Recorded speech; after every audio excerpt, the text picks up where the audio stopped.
I am Dr. Nitika Sopti, a practicing obstetrician gynecologist. आज किस बारे में बात करें हम? Very important topic, painful periods, dysmenorrhoea.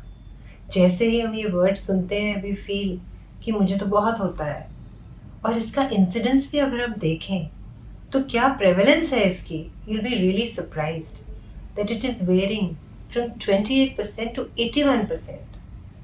मतलब कि 10 में से 8 लोगों को भी हो सकता है। अगर हम बीच में भी सेटल करें तो 1 to 2 definitely will have it, कि 50% में तो होगा ही होगा, एंड अबाउट 30% को तो सिवियर होता है, that they need medication, they need injectables.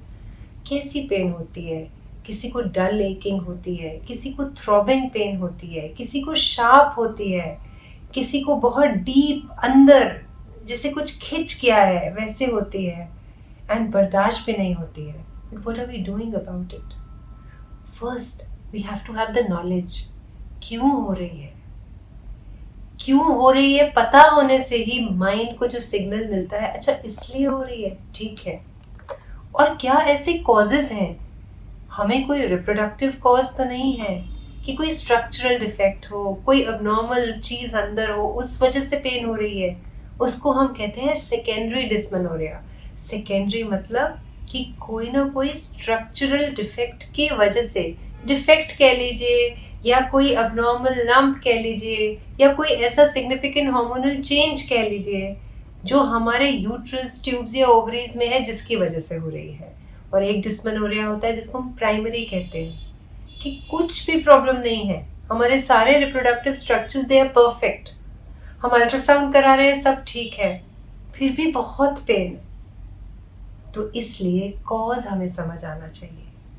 अगर हमारे को बहुत पेन हो रही है तो जनरली हमारी बॉडी में एक हार्मोन होता है जिसको हम प्रोस्टाग्लैंडिन कहते हैं। प्रोस्टाग्लैंडिन है वो हार्मोन जो हमारे यूट्रस की मसल्स को कॉन्ट्रैक्ट कराता है।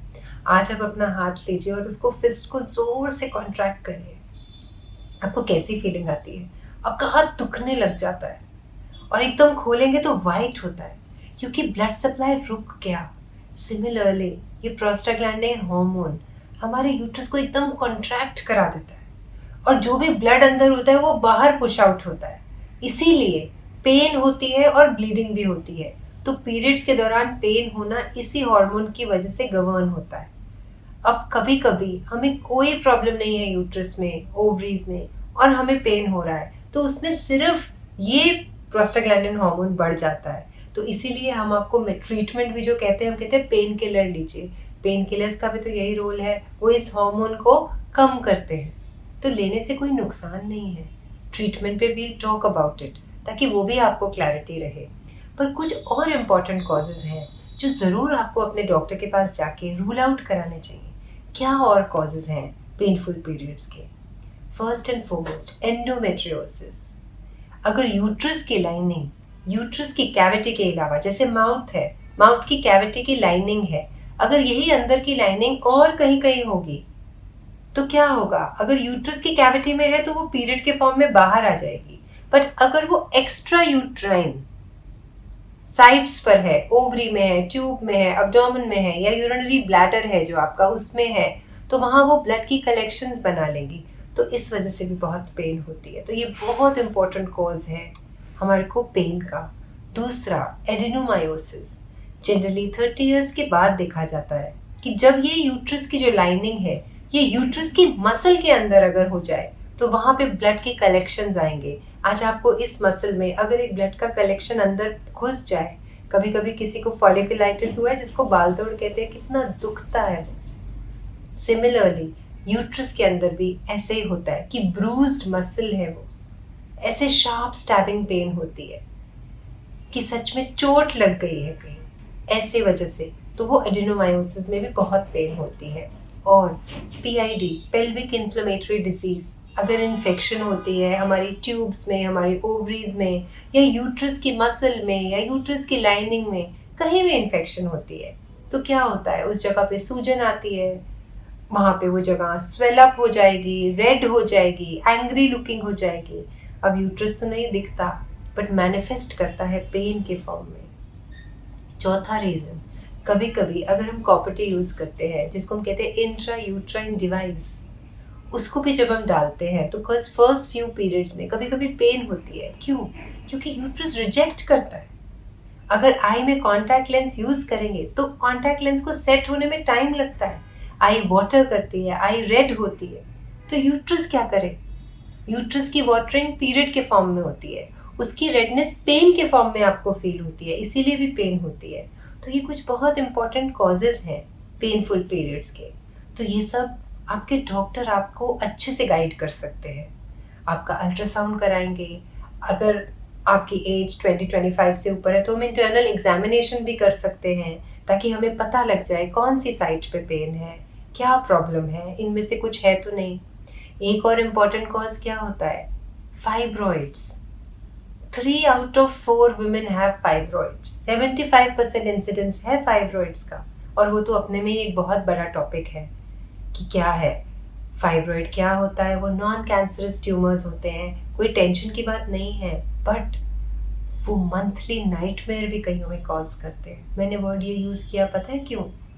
क्योंकि यूट्रस के अंदर से इतने बड़े बड़े क्लॉट्स निकलते हैं कभी कभी, पेनफुल। क्योंकि बड़े क्लॉट होंगे तो दुखेगा यूट्रस, क्योंकि कॉन्ट्रैक्ट करेगा तभी तो क्लॉट बाहर आएगा, और कॉन्ट्रैक्ट करेगा तो वो हार्मोन का लेवल इंक्रीज होगा और बहुत पेन होगी। और हम कई बार बर्दाश्त करते रहते हैं। क्यों? डॉक्टर के पास आइए, नॉर्मल एक अल्ट्रासाउंड के टेस्ट से पता लग जाएगा और हमारे पास रेमेडीज है कैसे ट्रीट करें उससे। हमारे पास ट्रीटमेंट के फॉर्म में मेडिकल ट्रीटमेंट है, दूसरा नॉन हार्मोनल मेडिकल ट्रीटमेंट भी है, तीसरा कुछ होम रेमेडीज भी है। तो हार्मोनल ट्रीटमेंट वो होता है कि यूट्रस की लाइनिंग ज़्यादा ना बने, तो हम वो हार्मोन्स देते हैं, एस्ट्रोजन प्रोजेस्टेरोन की कॉम्बिनेशन पिल्स होती है, डिपेंडिंग अपॉन योर एज। 35 से कम है तो हम ज़्यादा लिबरली आपको एस्ट्रोजन प्रोजेस्टेरोन देते हैं। अगर 35 से ऊपर है तो हम सिर्फ प्रोजेस्टेरोन देते हैं, और वो सिर्फ प्रोजेस्टेरोन आपको ओरल टैबलेट के फॉर्म में भी दे सकते हैं, आपको इंजेक्शन के फॉर्म में दे सकते हैं। टैबलेट रोज़ लेनी पड़ती है, इंजेक्शन एवरी 12 वीक्स लेना पड़ता है, और कभी कभी हार्मोन की हम कॉपर्टी भी देते हैं। मतलब कि एक इंट्रा यूट्राइन डिवाइस जो प्रोजेस्टेरोन से पूरा लोडेड होता है वो यूट्रस में डाल देते हैं, तो उससे पेन और ब्लीडिंग कम हो जाती है। तो ये तो कुछ ट्रीटमेंट्स हैं जो हम डिस्मेनोरिया के लिए, पेनफुल पीरियड्स के लिए हॉर्मोन्स के तौर पे यूज़ करते हैं। और नॉन हार्मोनल में हम डेफिनेटली आपको पेन किलर्स देते हैं जो बहुत सेफ है। ऐसा कुछ नहीं है that your body will get used to it. ऐसा कुछ नहीं है कि आपको बहुत तकलीफ होगी लेने से, या आपको बहुत एसिडिटी होगी, या वो आपके ब्लड को रोक देगा अगर आप दवाई लेंगे। ऐसा कुछ नहीं है, इट्स एब्सोल्युटली सेफ। एंड कुछ होम रेमेडीज में बहुत इंपॉर्टेंट लाइफस्टाइल चेंजेस। एक स्टडी हुई थी 2017 में, जो ऑल्टरनेटिव मेडिसिन जो एक ब्रिटिश जर्नल में पब्लिश हुई है, तो वो उस एसोसिएशन ने करी थी जो बॉडी वर्क और ऑल्टरनेटिव मेडिसिन में काम करते हैं। और उन्होंने देखा था कि अगर आप 2 to 3 days in a week 30 to 40 minutes of exercise करते रहे over a period of 12 weeks, you will see कि आपकी पेन की इंटेंसिटी कम हो गई। और एक बहुत बड़ा सैंपल, ह्यूमंस में 800-900 का सैंपल छोटा नहीं होता, उन्होंने उस सैंपल में करके देखा कि अगर वो नहीं कर रहे थे एक्सरसाइज तो उसमें 80% प्रेवलेंस है, और अगर वो एक्सरसाइज कर रहे हैं तो आपका बहुत सिग्निफिकेंट रिडक्शन हो जाता है 3 महीने में। तो कितनी बड़ी और इजी चीज़ है, हम क्यों ये होम रेमेडी नहीं कर सकते कि हम एक्सरसाइज करें? It's very very simple. Second is, हम कुछ बेसिक विटामिन जैसे विटामिन ई, विटामिन B6, ये नॉर्मल विटामिन को अगर हम 3 महीने रोज एक लें, बहुत सिंपल है। अपने डॉक्टर के पास जाइए, वो एक इवैल्यूएशन करेंगे, आपको ये विटामिन दे देंगे and you will feel good. तीसरा इंपॉर्टेंट थिंग, हर्बल टीज लीजिए। फेनल इज़ वेरी गुड, सॉफ्ट जिसको हम कहते हैं, ये सब they are very very good. ज़्यादा कॉफ़ी लेना नॉट गुड, बार बार हम ज़्यादा ले लेते हैं, ज़रूरत नहीं है। हर्बल टीज लीजिए, फेनल ड्रिंक्स लीजिए, ये बहुत छोटी छोटी चीज़ें हैं। हॉट फर्मेंटेशन कीजिए, वो भी आपको रिलीफ देंगी। और बहुत पानी पीजिए, loads of water, even if you feeling bloated during that time, that will help remove that pain, because वो आपकी बॉडी से वॉश आउट करेगी वो रेडिकल्स को जो पेन कॉज करके सर्कुलेट कर रहे हैं बॉडी में। तो ये छोटे छोटे मेजर्स करिए पेनफुल पीरियड्स को, जो बहुत ही कॉमन प्रॉब्लम है। अगर हम कहें 50 to 80% तो बहुत ज़्यादा है वो, तो इस सबको टैकल करिए। But don't forget to visit your gynaecologist once, she be able to take care कि कोई और प्रॉब्लम तो नहीं है जिसकी थोड़ी और एक्स्ट्रा ट्रीटमेंट आपको ज़रूरत पड़ सकती है. So please take care, enjoy the womanhood.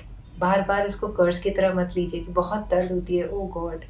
Accept करेंगे अपनी बॉडी के इस चेंज को, एक्सेप्ट करेंगे इस प्रोसेस को, तो दर्द भी अपने आप कम हो जाएगी. सारे न्यूरोनल पाथवेज आपके चेंज हो जाएंगे.